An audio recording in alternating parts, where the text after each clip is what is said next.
Preface to the second series of sermons by John Wesley. A gentleman in the west of England informed me a few days ago that a clergyman in his neighborhood designed to print in 2 or 3 volumes the sermons which had been published in the 10 volumes of the Arminian magazine. I have been frequently solicited to do this myself, and has as often answered, "I leave this for my executors." But if it must be done before I go hence, methinks I am the properest person to do it. I intend therefore to set about it without delay, and if it pleases God to continue to me a little longer the use of my understanding and memory, I know not that I can employ them better. And perhaps I may be better able than another to revise my own writings, in order to either retrench what is redundant, to supply what is wanting, or to make any farther alterations which shall appear needful. To make these plain discourses more useful, I purpose now to range them in proper order, placing those first which are intended to throw light on some important Christian doctrines, and afterward those which more directly relate to some branch of Christian practice. And I shall endeavor to place them all in such an order that one may illustrate and confirm the other. There may be the greater need of this because they were occasionally written during a course of years without any order or connection at all, just as this or the other subject either occurred to my own mind or was suggested to me at various times by one or another friend. To complete the number of 12 sermons in every volume, I have added 6 sermons to those printed in the magazines, and I did this the rather because the subjects were important and cannot be too much insisted on.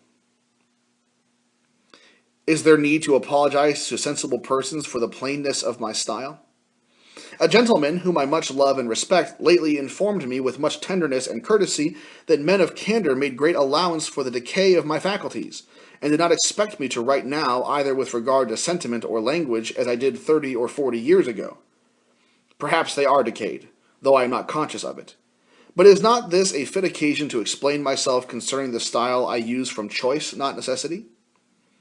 I could, even now, write as floridly and rhetorically as even the admired Dr. B., but I dare not, because I seek the honor that cometh of God only.